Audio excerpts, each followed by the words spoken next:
Hey, welcome all my right thinkers. Thanks for tuning in to check out your boy, P-Funk. Thinking right out here in the lab, doing what I do for you. I'm too busy. I got too much stuff to do. I got a nice one for you today. Let's go. Rightism, 25 rules to live by. Storytelling, start with a message. I put the message in the story for life. I give you life lessons, a little bit from the book, a little bit from the dome, but it's all about giving you the need to be knowing thyself. Let's go. I appreciate what's going on, and I see you do too. I'm liking this right thinking mission, and that's what I'm on to get all my right thinkers to know themselves. Right thinking mission is to enlighten, inspire, educate, and motivate you, the individual, to a higher spiritual level of enlightenment. Right thinking's way of life through mental and spiritual discipline will help and guide you to obtain your goal of spiritual enlightenment, aka know thyself. That's my mission, and I'm doing my part. Your part is to tune in, get the lessons, get the lesson, and implement it, and you'll know that stuff too. Let's go. Quick question: do you know you? We all think we do. Some of us admit we don't. That's fine. But if you don't, tune in. I can help you with that. That's what I do for you. A person who knows not and knows not that they know not is foolish. Disregard them. A person who knows not and knows that they know not is simple. You teach them. That's why I do what I do for you. Stay tuned. I got you. Appreciate you too. A person who knows not and believes and think that they know, we know a bunch of them. Avoid them. They're dangerous. Trust me. A person who knows but knows not that they know is asleep spiritually. On the spiritual alarm clock here to wake you up with knowledge of self. Let's go. A person who knows and knows that they know is wise. Follow them. All these persons they reside in you. Right think and know thyself. Into my app. Be true. I'm about to take it to the book and I'm gonna introduce my right thinking followers to the Egyptians. Okay? Who were the ancient Egyptians? I'm going to give you a quick lesson on the ancient Egyptian text states that our people originated at the base of the mountain of the moon at the origin of what? The Nile River, the longest river flowing in the world. Kemet, they spelled it with no vowels, KMT, in Egypt. And to the Greeks, it meant burnt face, not to us. So when the people saw us, they called us Egyptians because Egypt meant burnt. Land of the blackness. Let's call it home of the niggas. Okay, land of the burnt face people. Okay, skin color don't mean jack. We brought that into effect. I'm about to prove that to you right here. Let's go. Now, Kemet, ancient Egypt, is situated close to Lake Victoria in the present day Africa. And this is the same location where what? The earliest human remains have been found. In the land current known as Ethiopia, Tanzania, recent genetic technology is reported in the new encyclopedia and leading new publications, watch this, has revealed that all people of the world originated out of Africa and migrated to other parts of the world prior to the last ice age 40,000 years ago. That's history. Facts. So it ain't don't debate, don't question, just learn. Listen. Therefore, watch this. As of this time, genetic testing has revealed that all humans are what? Alike. We got the same organs. Only thing different is the color of the skin on the outside due to location, geographical places. Please understand that. So racism didn't have a role out of Africa. That was brought on by the other guy. Watch this. So therefore, watch this. Only one human race who, due to what? Different climatic and regional exposure, changed to the point where they seem to be different types of people.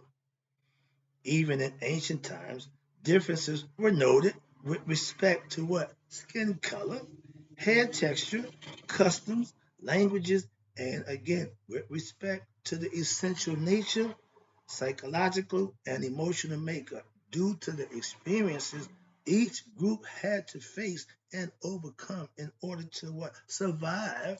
However, racial distinctions were not made. Again, were not made. Understood we different, but that wasn't a problem. That's why intermingle with each other. It didn't make a difference because you from that tribe, that tribe. It didn't make a difference. We made that an issue. Again, let me wrap this up. So what they're saying is, however, racial distinctions were not made. And what they're saying is there is no such thing as racist with an S. There's only one human race. Please understand that. And you ain't got to fight, hoop, and holler, rant, and rave. Just act like you know and treat people as if your brother and sister. That's all you got to do. Oh, he white. I don't like him. Oh, he brown. I don't like him. Nonsense. Okay. But from a philosophical standpoint, and that's what we try to be about a lot of things, the question as to what the origin of humanity is redundant and ridiculous when it is understood that the all come from what? One origin, which some choose to call the Big Bang, and others with some kind of understanding and knowledge, the Supreme Being. I don't understand the bang thing, so excuse me. I'm on the side of the Supreme Being, the all, the creator, whatever you want to call him, so I understand. Moving on. Thou makest, this is some ancient Egyptian proverb, the hymn to Amun. Thou makest the color of skin of one race to be different from another. Yeah, but however, many may be the varieties of mankind, but it is thou that maketh them all to what? Live. That means the spirit is the same. The inside will count, the outside is going to be different, which is fine. We got that. Rogers Spice of life, different shapes and sizes or whatever. So don't get caught up on that. You can't judge my book by the cover. You don't know what's in there. There's a whole lot of pages in there with information that unless you go there, you don't have a clue. So that's the concept. Understand that. Judging people by their look is just ridiculous. Souls, let's again, next one. Souls, Haru, son, are of what? The same nature. The souls from the same nature. Watch this. And since they come from what? Same place, the one, where the creator molded them, Bible tell you this, molded them, nor male nor female are they. It's been since ancient times. Y'all didn't come up with that. Y'all didn't make that phrase. Why? Watch this. Sex is a thing of bodies, not of souls. All souls is androgynous. Don't need to reproduce. Bodies do. That's why. See? Philosophical understanding can stop a whole bunch of back and forth rhetoric for somebody who's ignorant and don't know, but just want to run off at the mouth. So you can end all that rhetoric but having proof and facts. That's the ancient Egyptian proverb from what? The teachings of Aset to Haru. This is what a mother gave to her son, the ultimate teacher. Aset. I just told you about her. Watch this. Now we got historical evidence prove that Ethiopia, Nubia already had kingdoms at least 300 years before the first kingdom, Pharaoh of Egypt. Again, a fact, not question. We never said there was nothing before us. The Egyptians put everything in stone. Ain't no stone monuments in Ethiopia. They got pyramids, but stuff. No information. We call Egypt is what? The library in stone. Information, documentation. That's what they was good for. I know about the Ethiopians' history. I know about Nubian history. Study. That's what I do. So understand. Moving on. Now, watch this.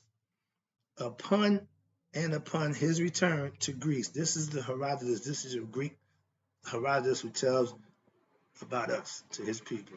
Upon his return to Greece, if he going back to Greece, that means he had to come to Egypt. They came to Egypt. Quick, I got to get this in. When I went to college in 1975, I studied Greek mythology. I thought that was the greatest thing since sliced bread. Master degree in Greek mythology. I feel the same way about that book, about that degree. It's useless to me. Why? Because it's bogus. I'll prove to you in a minute. We got to get to my point. Yeah, I learned Greek mythology 10 years. Thinker. I'm the right thinking man. Remember, thinking is all I do. Why? Because the Greeks showed me the man who thinks, you are what you think. So I'm a thinker. Hopefully a right thinker now. But watch this. Now, they gathered around and asked, because when he came into Egypt to get knowledge, then he go back home. Socrates, Thales, Euclid, all them guys came into Egypt, learned, didn't master, but learned, and went back home, became famous in their hometown. So understand that. All this famous Greek. I'm about to explode on them in a minute. I'm about to get to them. Okay, I got a very personal beef with them guys. But when he come back from Egypt, they all gathered around and asked, "Tell us about this great land of blacks called Ethiopia." He was in Ethiopia. He didn't call it Egypt. Ethiopia again. Understanding that's. But watch this. And Herodotus said to his people, there are two great Ethiopian nations. Watch this. One is Sin. That's in India and in Ethiopia. But he said it's Ethiopian nation. And the other is Egypt. Ethiopia had all that on lock. The main thing is Ethiopia, the little pockets was Egypt, and you got Sin. You got India. So understand that. Recorded by who? Diodorus, the Greek historian, 100 BC. That means he was around back in the day, so he got a few things. We take some of the stuff he said. I don't take everything he said, but some of the stuff is on point. So understand that. And watch this. Now, the pyramids themselves, however, cannot be fully dated. I'm going to let that stay there. But indications are that what? They existed far back in antiquity. Told you about that. The pyramid text, the hieroglyphs inscribed on the pyramid walls, the handwritings on the wall, and the coffin text, the hieroglyphs inscribed on the coffins, speak authoritatively on the constitution of what? The human spirit. We know there's something in us, that spirit. We call it the hidden one. Why? Because it ain't visible, so it's hidden. Amen. Amen. Now, that's the vital life force along with the human spinal cord, cerebral spinal fluid. Okay, but that's what it takes. Known in India as Kundalini, we call it the chakras, and the immortality, watch this, of the soul, reincarnation, and the law of what? Cause and effect, aka better known in India as the law of karma. You reap what you sow, you're going to get back what you put out. That's the philosophical concept that's been handed down. Now we're going over here. We're going to talk about my boys, the Greeks. These are all gods. Okay, you see there? You got one side, you have Greek gods. That's the right side. Left side, you have the original gods. See, I got that in there. The Greek gods and the original gods. I say that because I know all of these Greek gods. I know them from 30, 40 years ago. Calm down. I'm about to freak out. I'm about to explode. Why? Because I got some good stuff. I'm about to just let it loose. I studied Zeus, Helios, Hephaestus, Rhea, Kronos, Athena, Hercules, Typhon, Artemis, Leto, Hades. They didn't call him Osiris. They just called him Hades. So the Osiris, they called the Egyptian god Osiris, which was Asar. They changed that, but Hades is their god of hell. Hades is the devil in the Greek form, while he run the underworld, which is hell. Dionysus, which they call him Asar, while he's the great man. He's the vineyard man. I know all these guys. Then you got Demeter. She was the one that gave us the weather, because when she get pissed off, she got half a year she spent up here, and the other half she spent down there with Hades. Nonsense. Calm down. Yeah, I'm excited because I got all this stuff, just all this nonsense. Nephthys. That's Nephet. Okay, they call him Nephthys. Anubis. That's Ampu. Then you got Hathor, Aphrodite. Hathor has Haru. Come on, man. Horus, Apollo, which is Haru. Okay, they got Hermes, Trismegistus, Tahuti. They call him Thoth. Again, Mayat, Aras with Astria, and Thymus. She's the time lady. She's in charge of balancing scales. Same thing. Keep going. We ain't done. Now there's one guy here, Nekhebet. I know about that. That's the other part of the she's the vulture queen. And you got Eliot, whoever that is. I don't know who she is, but she represents, I guess, the goodness in the garden at a certain point. Now y'all got Ban the Jadid. I don't know who that is. I meant to look that up. Then you got Pan. So he's got to be some kind of god, which half man and half something else, because Pan is the half man, half goat thing. Okay, play the flute. Okay, music man. Then you got the suffer. Anybody know what the suffer is? That's a lion with eagle claws and wings. They call it the griffin. See? Then you got Happy, the bull of Menifort, the Menphite concept, where Happy is the bull. They got the bull they call Apis. We had the Apis bull, the big black bull. Okay? Then you got Nirma, or again, the bull of Anu. They got Minervus. Again, another bull. Asar, Happy, bull of Ptah, so-called Asar, Serapis. Y'all Jesus. They made Serapis into Jesus. Last one. My favorite, Imhotep, the multi-genius, the first genius, the medical man, the Vizor, temple, the pyramid subscribed, all that good stuff. Asclepius, Dr. Father Medicine. So they changed Imhotep name to Asclepius. We don't know Imhotep, we know Asclepius. Every one of these names we know. Now let me give you the original. Watch this. Amun, the hidden one, the spirit, that's in everything. Zeus, I say, had to be a black man. No offense, but he cheated on his wife. He got outside kids.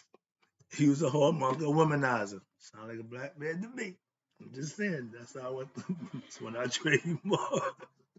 Not a good one, but it is what it is. You got Ra, the sun. Helios, the sun god. He rides across the chariot, bringing the sun. Really? We got the scarab pushing the sun. Same thing. You know what I'm saying? Okay, now I'm teaching. I'm breaking down some of the stuff that we just don't really have a clue about. So I'm teaching. I'm in the zone right now. I'm beating up on. I don't just get Christians. I get anybody who don't do what they're supposed to do it right now. It's the Greeks with their gods. Let's go. We got Geb. No, we got Newt, which represents heaven. They got Rhea. We got Gab, represents earth. They got Cronus. He's the father of time. See where they're going with this? You got Net, the warrior queen, right? Egyptian concept. They got Athena. Who's she? She's born with her regalia. She's born in full warrior gear.